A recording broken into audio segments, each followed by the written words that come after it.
पर सुन रहे हो बहुत सावधानी से सुनना। जब जीवन में कहीं समस्या खड़ी हो जाए, कहीं बहुत विकट समस्या है और कोई हल ना मिल रहा हो जाता है जीवन में, कोई घड़ी ऐसी आके खड़ी हो जाती है जहाँ पर हमको सोचने के लिए भी समय नहीं है। तब शिव महापुराण की कथा वर्णन करती है, शुक्रवार के दिन अगर शंकर के मंदिर में जल चढ़ाया जाए तो नारी का अखंड सौभाग्य होता है। शिव कथा कहती है कि नारी की जिंदगी में जब कोई विषम परिस्थिति आ जाती है, एक नारी शुक्रवार के दिन बेलपत्री के वृक्ष के नीचे बैठकर घृत का दिया लगाकर शरीर में जो रोग है उसका स्मरण कर कर शंकर जी से विनय कर कर, हे भोलेनाथ आपने शुक्र देवता को संजीवनी मंत्र दिया है तो क्या आप मेरे को वो मंत्र प्रदान नहीं करोगे? मेरे रोग, मेरी बीमारी, मेरे दुख को आप नहीं हरोगे?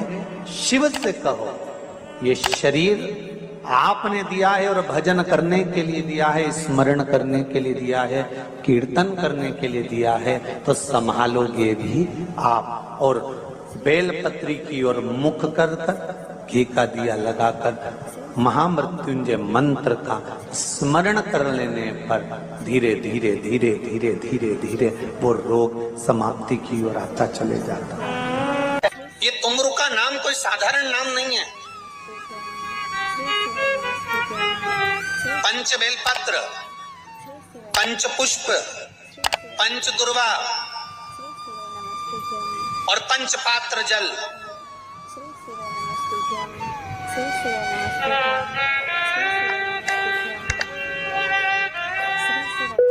पांच पुष्प, पांच बेलपत्र, पांच दुर्वा और पांच पात्र मतलब 5 लोटा जम के बोलो जल।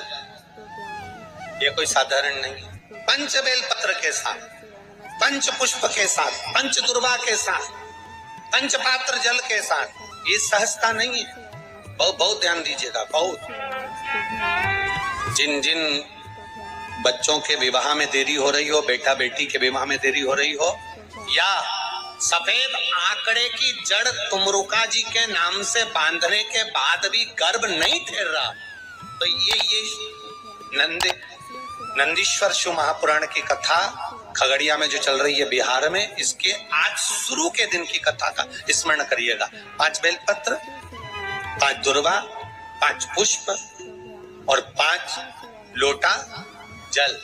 सोमवार के दिन शिव जी के मंदिर में प्रातः के समय पर बाबा को 1 बेलपत्र, 1 दुर्वा, 1 पुष्प, 1 लोटा जल समर्पित कर थोड़ी देर रोककर श्री शिवाय नमस्तुभ्यम या पंचाक्षर मंत्र ओम नमः शिवाय स्मरण कर महामृत्युंजय मंत्र का स्मरण कर फिर बेलपत्र, फिर दुर्वा, फिर पुष्प, फिर जल। ऐसा 5 पंच बेलपत्र, पंच दुर्वा, पंच पुष्प, पंच पात्र जल तुमरुका जी का नाम लेकर समर्पित कर उस जल का आचमन करिए।